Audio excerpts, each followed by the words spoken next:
bro என்ன bro கடைசி matter வீராய் மக்களுக்காக தான் இவ்வளவு போராட்டம் பண்ணிட்டு இருக்கோம். அண்ணன் தங்கை கதையாக திருப்பாச்சி, அம்மா மகன் கதையாக சிவகாசி, அப்பா பையன் கதையாக தர்மபுரி. அடுத்தவர் கதையும் நமக்காக சொல்லியிருக்கும் எப்போதும் உறவுகளை நம்பும் வெள்ளை வேட்டி வெள்ளை சட்டையில் வந்திருக்கக்கூடிய இயக்குனர் பேரரசு அவர்களை பேச அழைக்கிறோம்.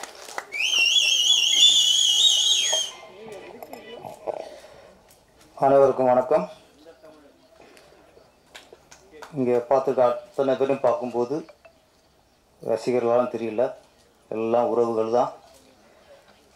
வீராயி மக்கள் படத்தோட உறவுகள் தான் இங்கே வந்திருக்கிய உங்களுக்கு நன்றி. நிறைய விழாக்களுக்கு வருவோம், அந்த படத்தை பேர் சொல்லி இந்த படம் மிகப்பெரிய வெற்றி அடையணும்னு வாழ்த்துவோம். ஆனால் இந்த படம் அப்படி இல்லை. இந்த வீராய் படம் மிகப்பெரிய வெற்றி அடையணும்னு ஆண்டவனை வேண்டுறோம். ஏன்னா தமிழ் திரையுலகில் இந்த மாதிரி படம் இப்போ ரொம்ப அவசியம். உறவுகளில் அதோட மகிமையை, அதோட அருமையை சொல்கிற படங்கள் ரொம்ப ரொம்ப குறைஞ்சி போச்சு. வீராய் மக்கள் போன்ற படம் தமிழ் திரையுலகுக்கு ரொம்ப அபூர்வமாக போச்சு. அந்த அபூர்வங்கிறது ஆபத்து.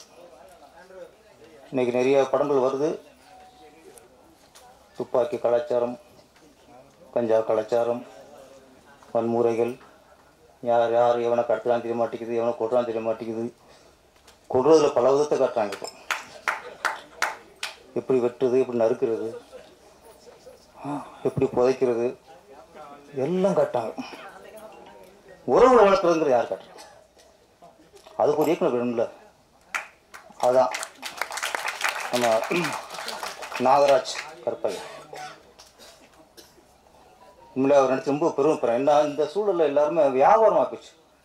ஒரு நல்லதை சொல்லி சம்பாதிக்கணும் இல்லாமல் எப்படி சம்பாதிக்கணும், படத்தை எப்படி ஹிட்டு கொடுக்கணும், எப்படி படத்தை ஓட வச்சிடணும், எதாவது பேசி பில்டப் பண்ணி படத்தை ஓட வச்சிடணும், அது சம்பாதிச்சிடணும்.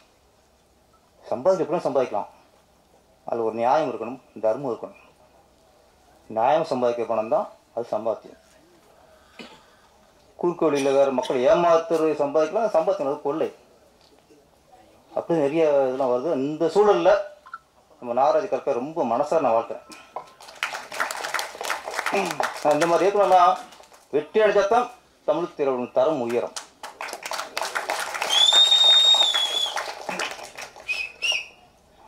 இங்கே அம்மா அக்கா சொல்கிறாரு, தங்கச்சியும் சொல்கிறாரு, அம்மான்னு சொல்கிறாங்க தெரியல. தீபா சங்கர் அவர்கள் சகோதரி சொல்லிடுவோம். நல்லா சிறப்பாக பேசினாங்க. அவங்க பேசும்போது அப்படியே கிராமத்துக்கு போன மாதிரியே போச்சு. கிராமத்தில் போய் சொந்தக்காரங்களோட உட்காந்து பேசுகிற மாதிரியே ஆகிப்போச்சு. அப்படி ஒரு பேச்சு. அது ஒன்று சொன்னாங்க, என்னடா பாஸ் ஆகிட்டியா அப்படின்ட்டு. பக்கத்து வீட்டு வினோத் பெயிலுமா, அது பரவாயில்ல. சிலர் இருக்காங்க, என்னடா பாஸ் ஆகிட்டியா, அம்மா வாத்தியா இருக்கு ஒன்றுமே தெரியலம்மா. அவ்வளோ பிரியாணிலாம் ஆள் இருக்காங்க கிராமங்களில். நம்மலாம் இங்கேருந்து பெரிய வசனம் இருக்கா, கிராமங்களில் பேசாமல் இருக்கு பஞ்சு டேலாக்கு. அது வேலை ராமலுக்குங்கெல்லாம் தெரியும். பட்டு அடிப்பாங்க. நம்ம மிரண்டுவோம், இல்லை இவ்வளோ ஷார்ப்பாக அடிக்கிறாங்கன்ட்டு. அவங்களாம் கொண்டு தான் நாங்களாம் காலி. இங்கே இருக்க இயக்குனர்லாம் போக வேண்டியதான். அதான் வேறு வரக்கு வாய்ப்பு இல்லாமல் வழி இல்லாமல் இருக்கானுங்க. இங்கே கொண்டாந்து இறக்குனா, கிராமத்தில் இறக்குனா ஒட்டுமொத்த இயக்கம் காலி. அவ்வளோ விஷயத்தில் இருக்காங்க. எங்களால் ஒரு வீரியம் உள்ளவங்க. நிறைய விஷயங்கள் பேசினாங்க. வீராய் மக்கள் கிராமங்களில் ஒரு 200 குடும்பம் இருந்துச்சுன்னா அது 20 குடும்பத்தை ஆம்பளை பிரச்சனை சொல்லுவாங்க. அந்த குடும்பம் இந்த குடும்பம் பெரும்பாலான குடும்பத்துக்கு பொம்பளை தான். வள்ளியம்மை குடும்பம், மூக்காய் குடும்பம், ஆமாம், இது ராக்காய் தோட்டம், இது செண்பக வயல். பொம்பளை பிரித்து தான் கிராமம் சொல்லுவாங்க. ஏன்னா பெண்கள் தான் ஆளுமை, அவங்க தான் ஆளுமை. குடும்பங்களையும் உறவுகளையும் கட்டி காக்கிறது பெண்கள் தான். அதனால தான் கிராமங்களில் ஆம்பளைங்க பல வேலை இருக்கும். என்ன வேலை பார்த்தா சரி, பொம்பளை பிரசுவோம். சொன்னார் சார், இன்னார் மகன், எனக்கே அப்படித்தான். எங்கள் அம்மா பேர் சொல்லுவாங்க, இன்னார் மகன் வாங்க. அப்போ பெண்மைங்கிறது பெரிய விஷயம். இந்த டைட்டில் இந்த வீராயி மக்கள்ங்கிறது அதில் அவ்வளோ ஒரு பவர் இருக்கு. நடிச்சிருக்க எல்லாருமே படம் ட்ரெய்லர் பார்க்கும்போது அந்த கிராமத்து உணர்வோடு இருக்கிறது கண்டிப்பாக தெரிஞ்சு. அதனால் நிறைய பேர் இப்போ கேபிள் அவர்கள் ஆடியோ வாங்கியிருக்கவங்க எல்லாருமே பாட்டை கேட்டு படத்தை பார்த்து, நாங்களாம் யூகத்தில் ட்ரெய்லர் பார்த்ததுக்கப்புறம் நம்மளுக்கு அந்த படத்தோட மேலே ஒரு ஈர்ப்பு இருக்குது. அவங்களும் படம் பார்த்துட்டு வியந்திருக்காங்க. கண்டிப்பாக அவங்க சொன்னதெல்லாம் உண்மையாக தான் இருக்கும். படம் எப்படி வெற்றி அடையணும். எனக்கு இந்த படம் பார்க்கும்போது சின்ன வயசில் டூரிங் தேட்டரில் பார்த்துருக்கேன். அபூர்வ சகோதரர்கள், பழைய அபூர்வ சகோதரர்கள், ரங்காராவ் நடிச்சது. அது ஒரு பாட்டு வரும், முத்துக்கு முத்தாக சொத்துக்கு சொத்தாக அண்ணன் தம்பி பிறந்து வந்தோம் கண்ணுக்கு கண்ணாக பாட்டு. அந்த பாட்டெலாம் தேட்டரில் கேட்டு அழுகாத ஆள் இருக்காது. எனக்கு இதில் இந்த பாட்டை கேட்டோன்னே எனக்கு அந்த ஞாபகம், அந்த அபூர்வ சகோதரர்கள் ஞாபகம். இந்த 3 பேர் ஒருத்தர் ஏறாம பாருங்க, அதை பார்க்கும்போது அது ஞாபகம். அது மாதிரி மாயன் குடும்பத்தான் நம்ம ரவிமரியாலாம் நடிச்சிருக்காரு. அதெல்லாம் மக்கள் பார்க்கணும். ஃபஸ்ட் உறவுகள் வந்து வளர்க்கணும், பார்க்க இருக்கணும்னா இந்த மாதிரி படத்தில் அப்போ பார்த்துக்கணும்.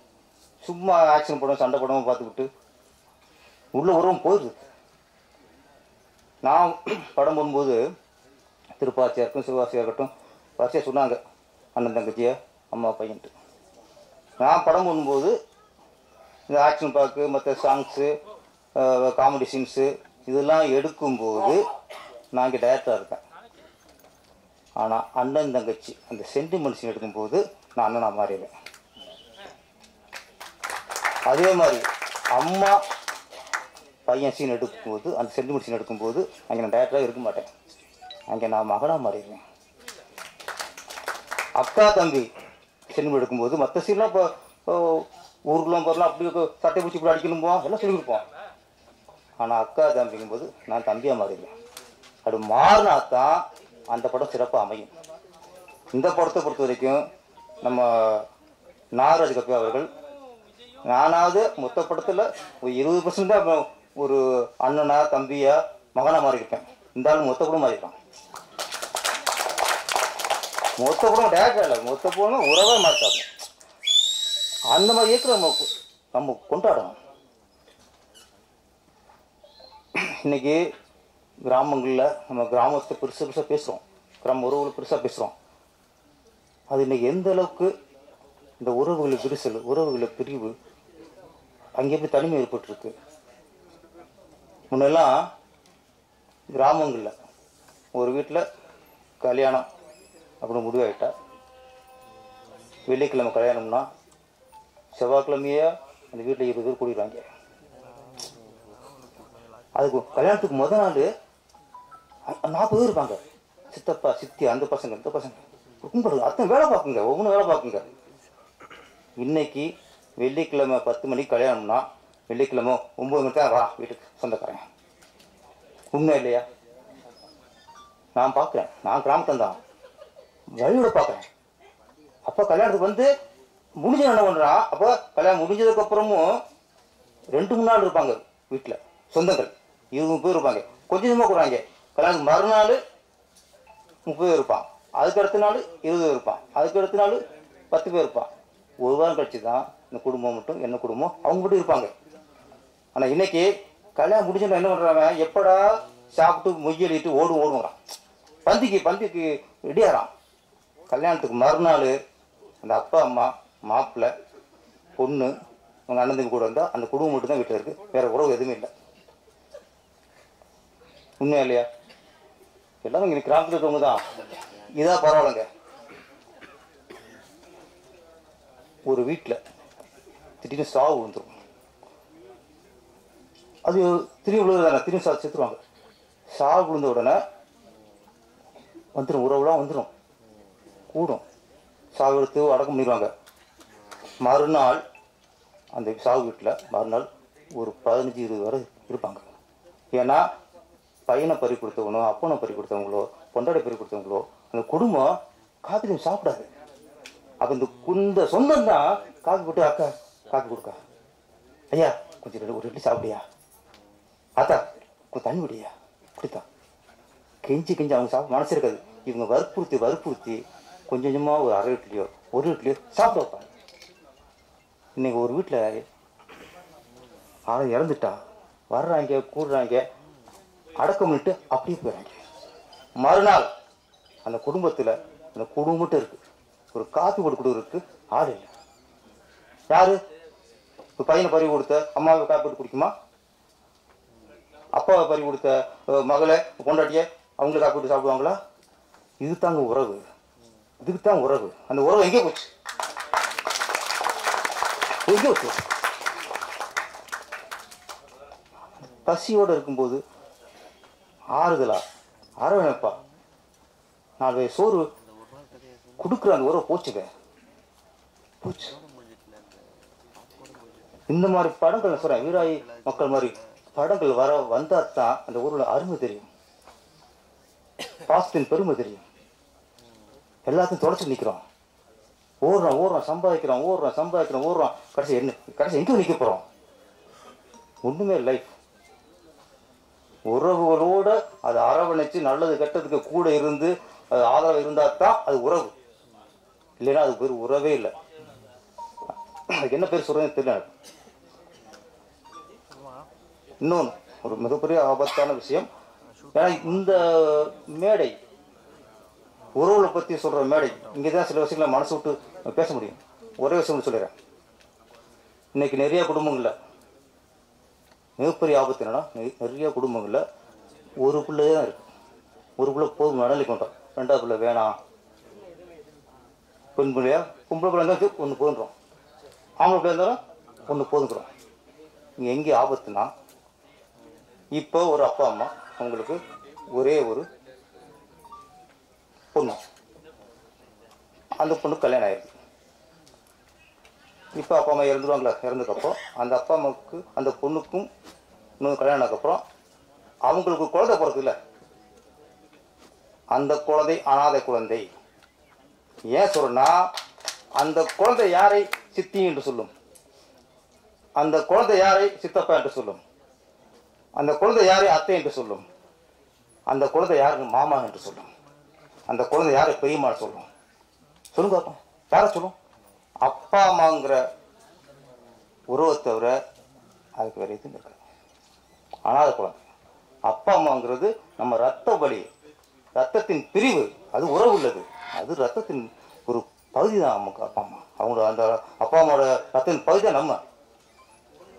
ஒரு குழந்தைக்கு உறவு சித்தி, சித்தப்பா, அத்தை, மாமா, பெரியப்பா, பெரியம்மா, இதுதாங்க உறவு. இந்த உறவு இல்லாம இருக்கிற குழந்தை அனாதை குழந்தை.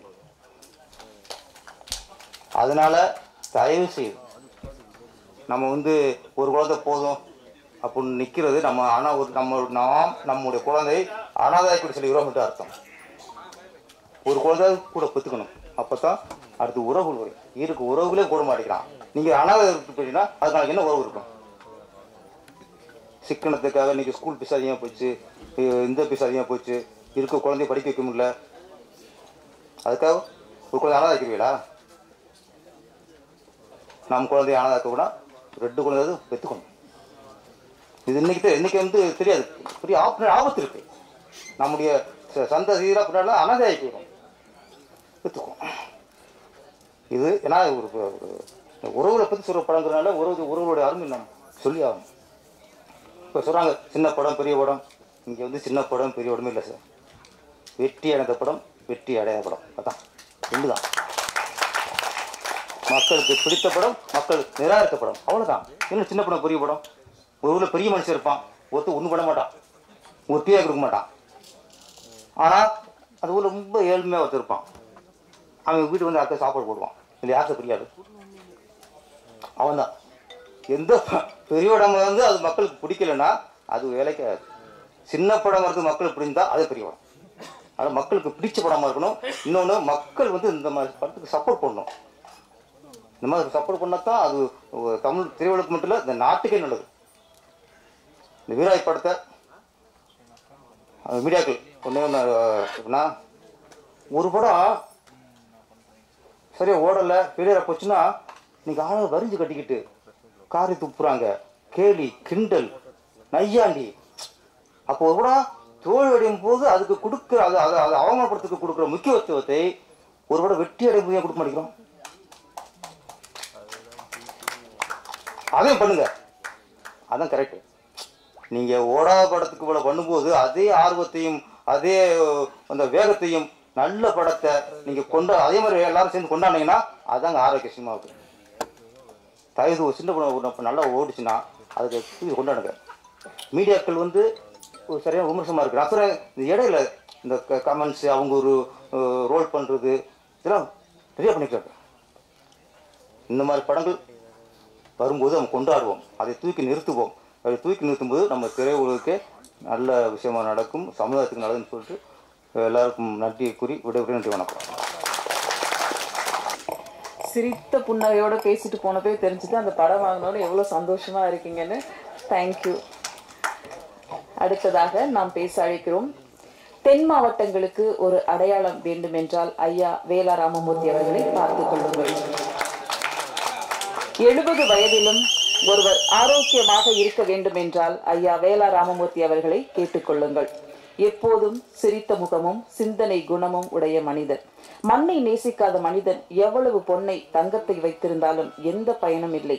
ஆனால் வேலா ராமமூர்த்தி அவர்கள் மண்ணின் மகிமையை சொல்வது மட்டுமல்ல, மண்ணின் மனசாட்சியாக வாழ்ந்து வருபவர். குற்றப்பரம்பரை, குருதியாட்டம், பட்டத்து யானை என்று அந்த மண்ணையும் மக்களையும் எழுதி எழுதி நமக்கு பெருமை சேர்த்து வருகிறார். எல்லாரிடமும் சென்று சேர்ந்திருக்கிறார். வீராயி மக்கள் என்ன சொல்ல வருகிறது? ஐயா வேலா ராமமூர்த்தி அவர்கள் மூத்த மகனாக படத்தில் வாழ்ந்திருக்கிறார். எப்போதும் எல்லாருக்கும் பிடித்த ரசித்த எழுத்தாளர் நடிகர் வேலா ராமமூர்த்தி அவர்களை உங்கள் முன் பேச அழைக்கிறோம்.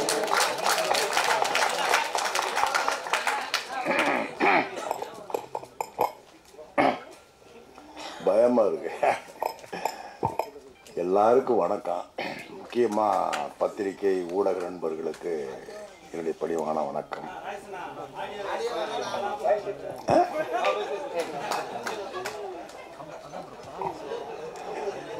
இந்த மேடையை எனக்கு மிக நெருக்கமான, மனசுக்கு பிடிச்ச மிக நெருக்கமான இயக்குநர்கள்லாம் நிறைஞ்சிருக்கிறீங்க.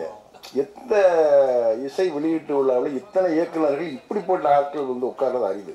ஒருத்தர் 2 பேர் முக்கியமான ஆள் இருப்பாங்க, அப்புறம் 2 3 பேர் இருப்பாங்க, இப்படி இருப்பாங்க.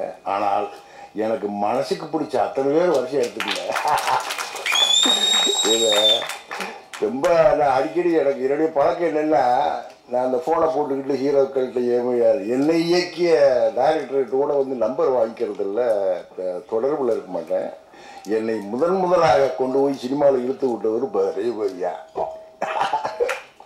இல்லை, மிளகாயின்னு ஒரு படத்தில் எங்கள் ஊருக்காரரு, அவன் அம்மா எங்கள் ஊர், அம்மா பிறந்தது திருநாளி, எங்கள் ஊர். இப்போ வீராயி மக்கள் பேசின எல்லாரும் இந்த படம் வாழ்வியலை சொல்லுது, உறவு முறையை சொல்லுது, அந்த குடும்ப விஷயங்களை சொல்லுதுன்னு ஒவ்வொருத்தரும் பேச பேச பேச பேச ஒரு இயக்குனர் இந்த படத்தை இயக்குனர் என்ன பண்ணியிருக்கணும், கேட்க அப்படி கம்பீரம் பண்ணுறோம், அப்படி சந்தோஷம் பண்ணிருக்கணும் இல்லையா? இந்த நாகராஜ் மூஞ்சியில் இல்லை சந்தோஷம் இருக்க யாரா பார்த்தீங்களா? சிரிக்கவே இல்லைங்க, சிரிக்கவே இல்லை.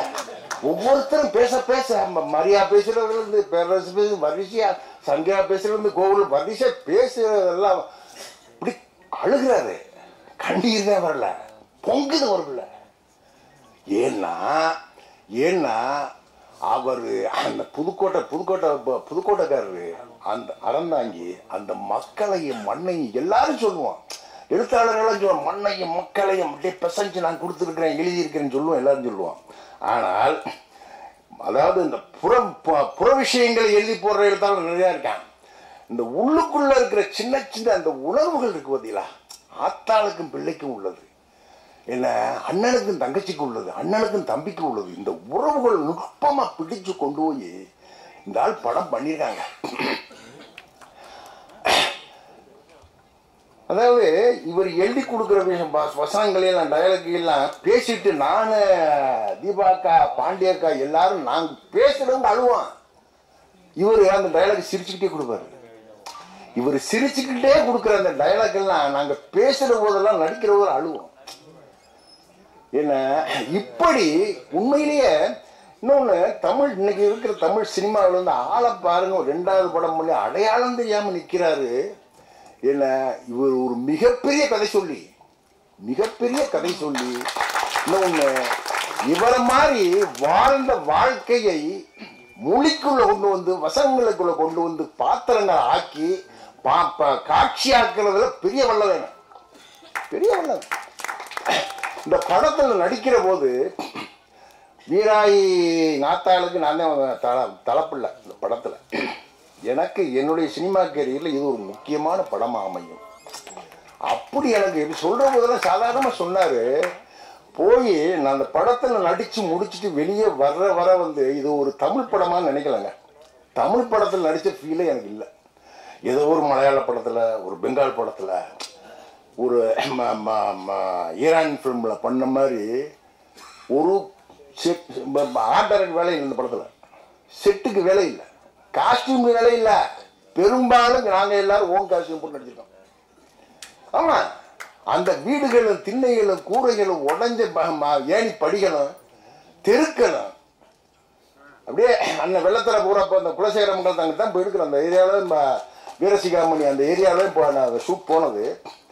எந்த இடத்துலையும் ஒரு அழகான கட்டடத்தை, புது கட்டடத்தை அவர் வீராய் மகன் பெரியாள் ஒரு பெரிய ஒரு சுமாரான வீட்டை காட்டும் நினைக்கிறவர்.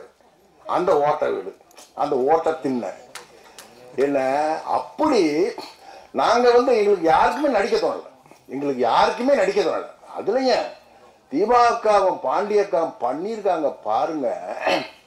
பாண்டிய காலம் பார்த்தீங்கன்னா எனக்கு உங்க வயசு என்ன கேட்கக்கூடாதா? ரைட்டு. என்னைய விட அவங்க குறைஞ்சது 15 வயசு இளமையா இருப்பார் நினைக்கிறேன். கவிதா கூட சொன்னாங்க 70 வயசில் ஆரோக்கியமா எப்படி இருக்கு வேலை இருக்காங்க. எனக்கு 72 வயசு, 73 வயசு எனக்கு. இல்லை, என்னைய விட அவங்க 15 வயசு கம்மியாக தான் இருப்பாங்க நினைக்கிறேன்.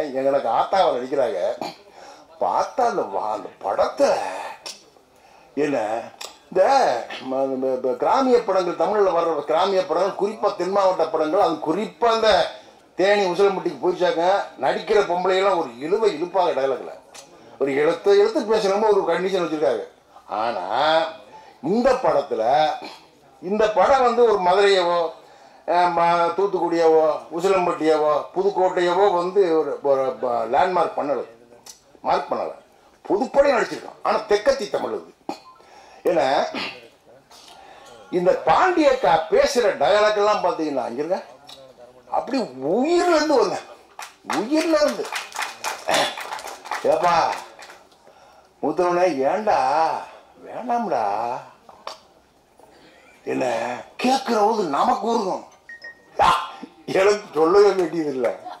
என்ன நான் இத்தனை வருஷம் கேட்டதில்லை, 10 வருஷத்துக்கு 11 வருஷம் நடிச்சுக்கிட்டு இருக்கேன் சினிமாவில். இத்தனை படங்கள் இத்தனை படங்கள் நடிச்சிருக்கல, நான் கிளிசரின் போட்டு நடிச்சதே இல்லை. பார்த்தேன் அந்த சீனுக்குள்ள போக அப்படி நினைச்சோம், நான் கண்ணீர் வந்துடும். என்ன நான் கிளிசரின் போட்டதே இல்லை. பாண்டியக்காவும் அதுல தீபாக்காவுக்கு எனக்கு ஒரு சீன் இருக்கு இந்த படத்துல. என்ன போட்டியான் நானாண்டியான்னு பார்த்துருவோன்னு பார்த்தேன் அன்னைக்கு. அந்த சீன்ல எல்லாரும் என்ன வந்து தட்டி விடுவேன். என்ன அப்படி ஒரு சீன்ல நானும் சும்மா தீபாக்காவும் பாண்டியக்காவும் பேசி பெருமைப்பட்டுக்கிற விஷயம் இல்லது. நாகராஜ்.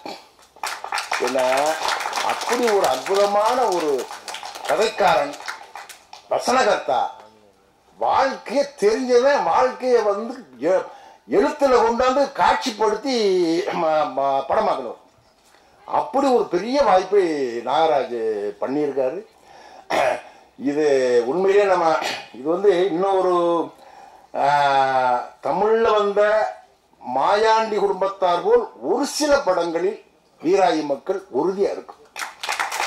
தமிழில் வந்த கிராமிய வாழ்க்கையை சொன்ன நல்ல படங்களில் நிச்சயமாக வீராயி மக்கள் ஒரு படமாக இருக்கும்.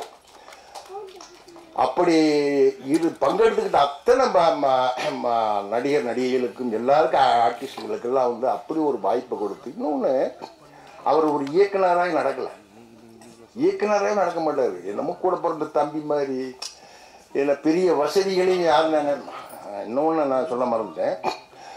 எனக்கு தம்பியா மாரிமுத்து நடிச்சிருக்காரு. வீரசிகாமணிங்கிற ஊரில் ஒரு ஹோட்டலில் தங்கியிருக்கார். 2 பேரும் ஒரே ஹோட்டல், ஏற்று ரூமு. ஒரு காரில் தான் டெய்லி ஷூட் போவோம், ஒரு காரில் நான் முன்னாடி போய் பின்னாடி இப்போ டெய்லி அதெல்லாம் போயிட்டு வருவோம். ஒன்றும் பண்ணா இருக்கும். படத்துலையும் பார்த்தீங்கன்னா அண்ணன் தம்பி இருக்கும். அண்ணன் தம்பி என்ன, எங்கள் ஆத்தா செத்து கொண்டு போய் புதைச்ச சுடுகாட்டில் போய் நான் அவரை விட்டுருக்க மாட்டேன் வீட்டுக்குள்ள, கேதகார வீட்டுக்குள்ள. எனக்கு தெரியாமல் பின்னாடி போய் இந்த புதைச்ச புதகுழியில் வந்து அந்த புதமேட்டில் வந்து கம்மாயில் விழுந்து மாரிமுத்து ஆடுவார்.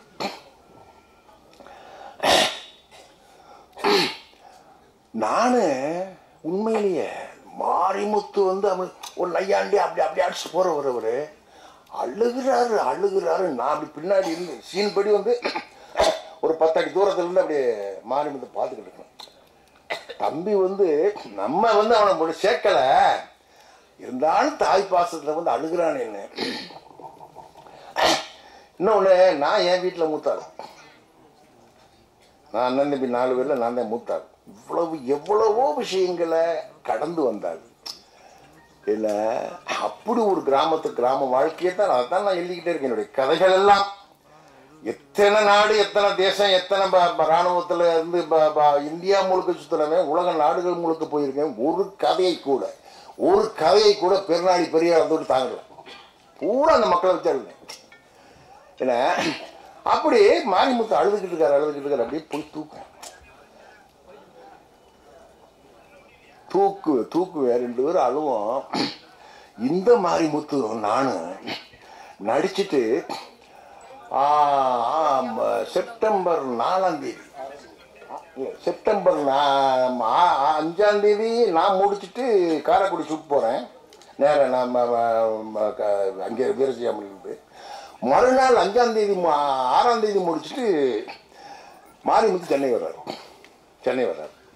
நான் காரைக்குடியில் கொத்தமங்கலத்தில் ஒரு ட்ராலி ஷாட்டு, அந்த பெரிய பங்களாவில் உட்காந்துருக்கேன். ட்ராலியை போட்டுருக்காங்க, ஒரு 10 இருக்கும். என் அசிஸ்டண்ட் கூட இருந்தா, ஐயா மாரிமுத்து இறந்தவனாட்டு. 2 பேரும் நாங்கள் வந்து ஒரு நடிச்சு சந்திச்சு ஒரு 8 மாதம் 10 மாதம் 1 வருஷம் ஆயிருந்தா பெருசாக தெரிஞ்சிருக்காது எனக்கு. நேற்று முந்தா நாள் ஒன்று மண்ணா இருந்துட்டு இப்போ ஒன்றா பரோட்டா கடையில் வைத்துன்னு, ஒன்றா டீ குடிச்சிட்டு, ஒன்றா கொட்டை மொச்சப்பையத்தை வைத்துன்னு விட்டு, இல்லை இங்கேயும் ஒன்று மண்ணா அண்ணன் தம்பின்னு அழுது தவிச்சு நடிச்சுட்டு போய் 2ஆவது நாள் 8ஆம் தேதி இறந்தவனார். காட்டான் ஆக்சிடென்ட். எனக்கு உயிரே போயிடுச்சு. எனக்கு டயலாக் வரதில்லை. இங்கே ஷார்ட்ரு ஆக்ஷன் டயலாக் வரல. அப்படி என்னுடைய அருமை நண்பர், அவருடைய சாவு தமிழகத்தையே உலுக்கியது. அந்த சாவு என்னை ரொம்ப உலுக்கிடுச்சு. அவர் மாரிமுத்தோட இன்னொன்று, மாரிமுத்து நடித்த கடைசி திரைப்படம் இதுதான். முடிச்சுட்டு வந்தார், டப்பிங் பண்ணார், எதிர்நீச்சல் டப்பிங் பண்ணார், இறந்துட்டார்.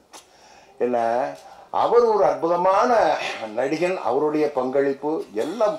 இன்னொன்று, எப்படித்தான் அந்த நாகராஜ் வந்து எப்படித்தான் திட்டம் போட்டாருன்னு தெரியல, கரெக்டாக அந்த கேரக்டருக்கு ஏற்ற ஆர்டிஸ்டை பிடிச்சி போட்டார். அப்படி பிடிச்சி போட்டுருக்காரு. எல்லா பேரும் செந்தி இருக்காங்களா, போயிட்டாங்களா? செந்தி எல்லாம் தீயா இங்கே போயிட்டாங்களா? போயிட்டாங்களா? அப்படியா?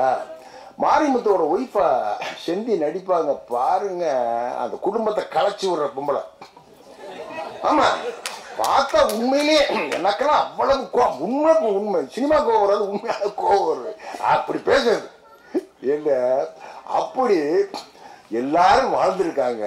நானும் அதுல இருக்கிற முக்கியமான கதாபாத்திரமா. அப்புறம் ப்ரொடியூசரு, இந்த படத்தின் ஹீரோ சுரேஷ் நந்தா.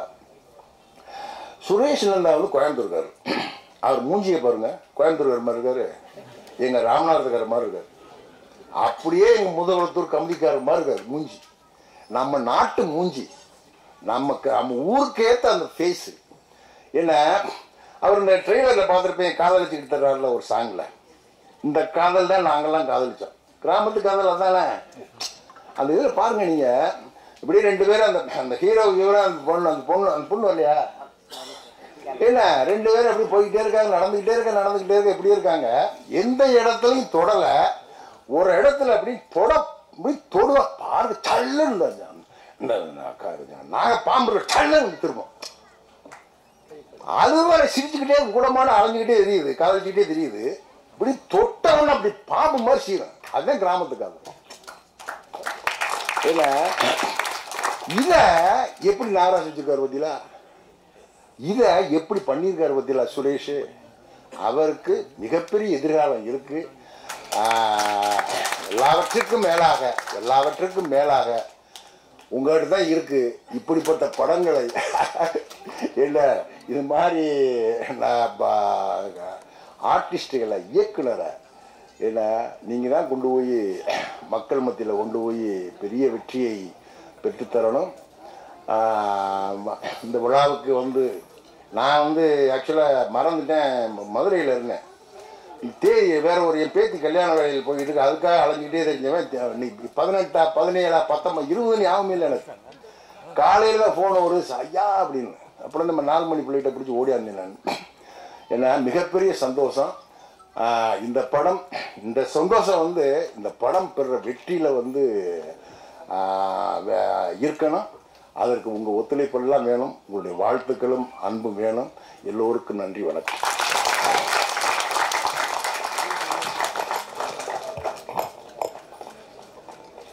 இதை எப்படி நீங்க பேசுனீங்க பாத்தீங்களா ஐயா? ரொம்ப நீங்க பேசும்போதே அந்த ஒரு காட்சி எங்களுக்கு அப்படியே கண் முன்னாடி தெரியுது. எப்ப படத்தை பார்க்கணுங்கிற ஆர்வமும் எங்களுக்கு இருக்கு. நன்றி. நிறைவாக நாம் பேச அழைக்கிறோம். வட சென்னை வாலிபர்களின் காதலை கலாட்டாவாக, வாழ்க்கையும் அழகென்ற சொல்லுக்கு அமுதா என்ற தன் முதல் படத்தில் காதல் கதை சொன்னவர். இரண்டாவது படைப்பாக அன்பின் அடித்தளத்தில் எழுந்து நின்று கிராமத்து பின்னணியில் இரத்த சொந்தங்களின் பந்த பாசத்தை படமாக்கி வீராயி மக்களை நம்மிடம் சேர்க்கவிருக்கும் அமைதி இயக்குனர் நாகராஜ் கருப்பையா அவர்களை உங்களிடம் பேச அழைக்கிறோம்.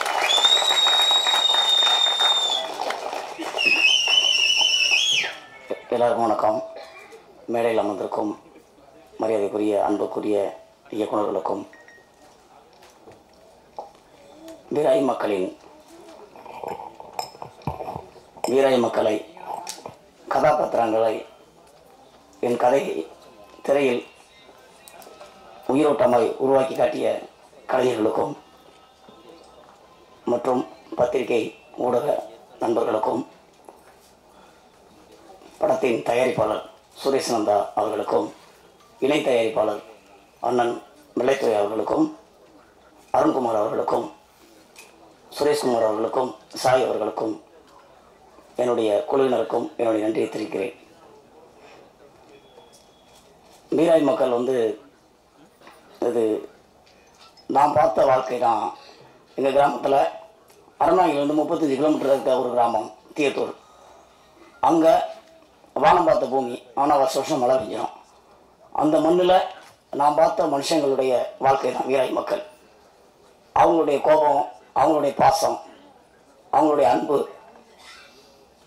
அவங்களுடைய அழுகை, இதுதான் வீராய் மக்களாக வந்திருக்கு. அழகென்ற சொல்லுக்கு அமுதான்னு ஒரு படம் பண்ணேன் ஒரு 7 வருஷத்துக்கு முன்னாடி. நல்ல ரிவ்யூஸ் கிடச்சிது எனக்கு அந்த படத்தில். பத்திரிகைகள் எல்லாருமே அந்த படத்தை பிரமாதமாக எழுதியிருந்தாங்க. ஆனால் கமர்ஷியல் ஹிட்டு கிடைக்கல எனக்கு. ஒருத்தர் படம் பண்ணாமல் எவ்வளோ நான் கஷ்டப்படலாம், படம் பண்ணிட்டு கஷ்டப்படுறது வந்து ரொம்ப கடினமான ஒரு வழி. அதை கடந்து நான் வந்துடணும்னு தீவிரமாக நான் எழுதின கதை தான் வீராய் மக்கள். இது முழுக்க முழுக்க மண் சார்ந்த வாழ்வியலை சொல்கிற ஒரு படமாக வந்திருக்கு. எப்போவுமே எல்லாத்துக்குமே கனெக்ட் ஆகிற ஒரு விஷயம் சென்டிமெண்ட்டு.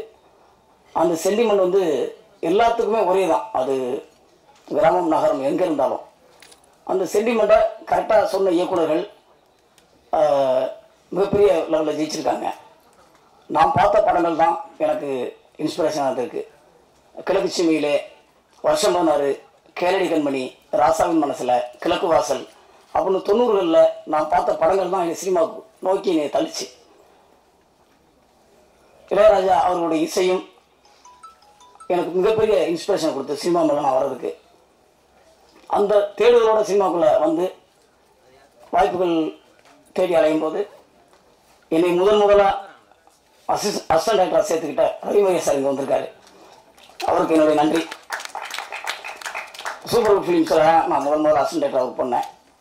அதுவே எனக்கு பெரிய சந்தோஷமாக நிறைவு கொடுத்துச்சு. அதுக்கு பிறகு ஒவ்வொரு கட்டத்திலையும் என்னை நகர்த்தி கொண்டு போன என்னோட நண்பர்கள், என்னுடைய நெருக்கமான நண்பர் இயக்குனர் லெனின் பாரதி சார் வந்திருக்காரு. அவருக்கு எனக்கு நன்றி.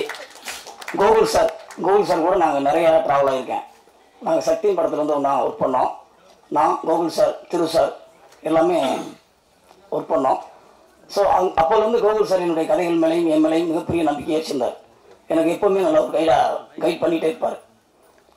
சுசீந்திரன் சார் அந்த ஸ்டேஜில் இல்லை, அவர் எனக்கு முக்கியமான ஒரு சினிமாவில் வழிகாட்டியாக இருந்தார். அவருடைய ஆதரவால் காதல் செய்யும், பாண்டியநாடும் எனக்கு பெரிய சினிமா மேலே ஒரு நம்பிக்கையை கொடுக்கறதுக்கு ஒரு பெரிய ஒரு உந்துதலாக இருந்தது. அந்த 2 படத்தில் நான் அவர் கூட இருந்தேன். இந்த படத்தை பற்றி சொல்லணும்னா, வேளாராமன் சார் வீராய் மக்கள் கதை எழுதிட்டு நான் தயாரிப்பாளர் சுரேஷன் அவர்கிட்ட நான் சொல்லும்போது அவர்கிட்ட நான் சொன்ன ஒரு விஷயம்னா, இந்த கதையில் வேளா சார் இல்லாமல் இந்த படத்தை நம்ம ஸ்டார்ட் பண்ண போக முடியாது, அதுக்கு நீங்கள் எந்த ஆர்டிஸ்ட் கொடுத்தாலும் நான் ஒத்துக்க மாட்டேன். ஏன்னா அந்த உடல் மொழியை, அந்த மண்ணுடைய அந்த அந்த பாடி லாங்குவேஜை அவர்கிட்ட தான் நான் பார்த்துருக்கேன் சினிமாவில் சமீப கால படங்கள்லாம். மதையானை கூட்டமும் கிடாரி ரெண்டு படம் போதும் அவர் சிறந்த நடிகர்னு எல்லாத்துக்கும் சொல்கிறதுக்கு. அப்படி ஒரு எக்ஸ்பிரஷன்ஸ் அந்த இதில் இருக்கும்.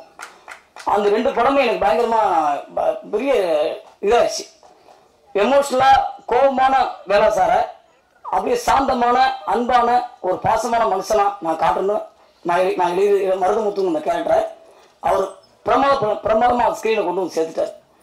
அது வந்து மிகப்பெரிய இந்த படத்துக்கு ப்ளஸ்ஸாக அமைச்சிருக்கு.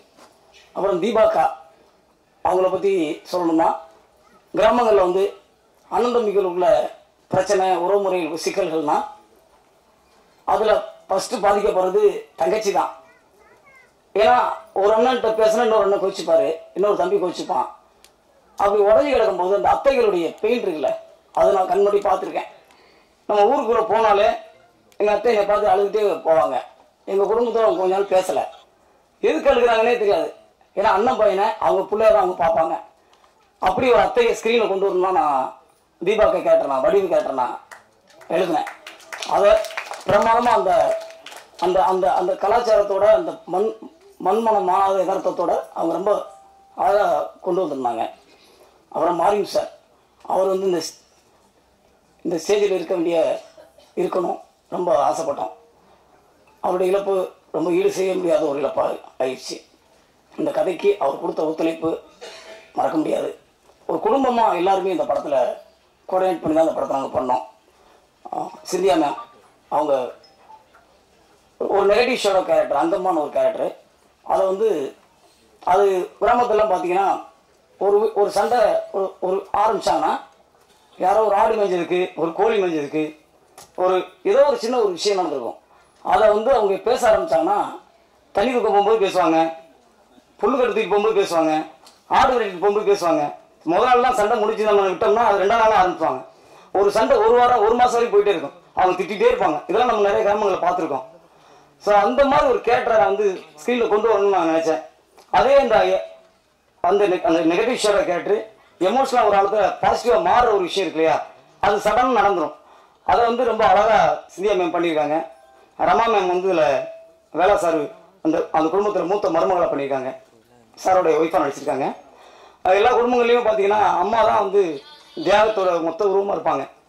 எல்லாத்தையும் கூட்டு குடும்ப வாழ்க்கையில் பார்த்தீங்கன்னா ஒரு 20 பேர் 25 பேர் இருப்பாங்க. எங்கள் அம்மா அப்படி இருந்திருக்காங்க.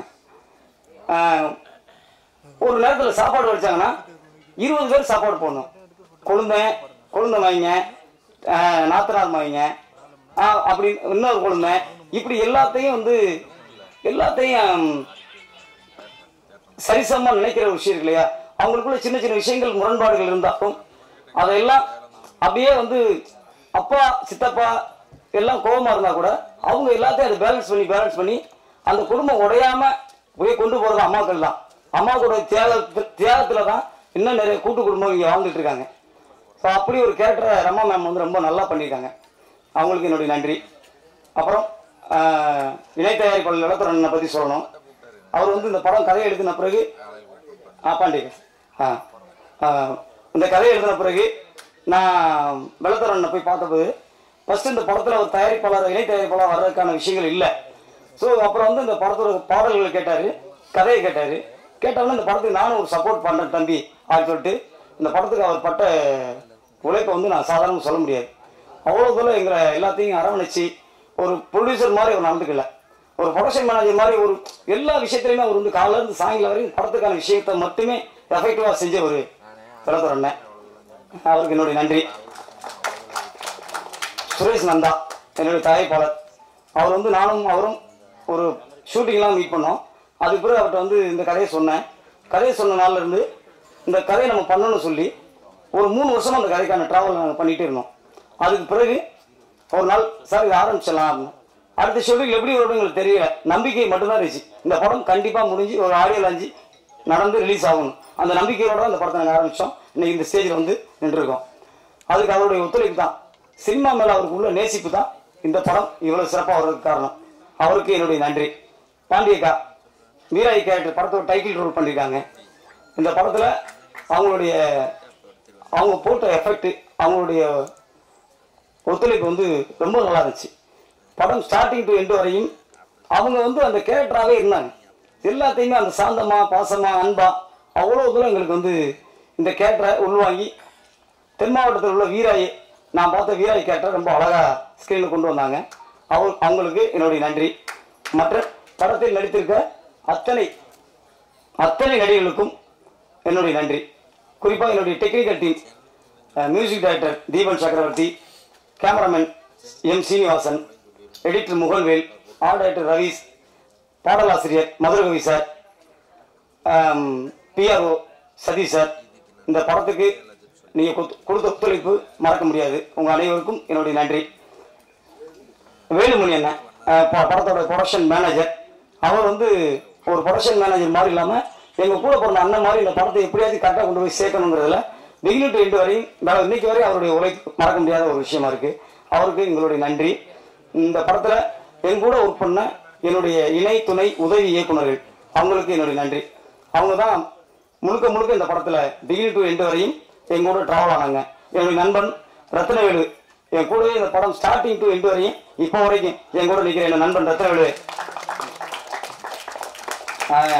அவருக்கு என்னுடைய நன்றி, வாழ்த்துக்கள் தான்.